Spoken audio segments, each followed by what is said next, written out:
Hello guys, in this quick video I'm going to show you how to disable Intel Rapid Storage on Dell BIOS. This is how to do it.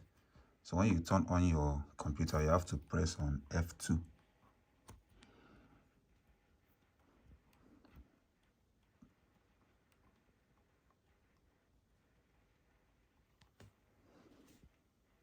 Now it's going to build you into the BIOS. Now what you have to do is to locate to system configuration. But first of all, if you have your BIOS locked, you have to unlock it first.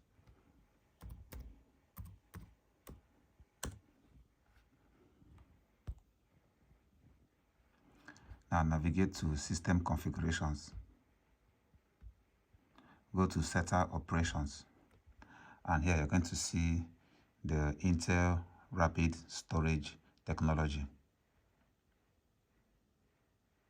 If you want to disable it, you can simply select AHCI because you can't disable it entirely. Because if you do that, your operating system will not see your SSD or HDD.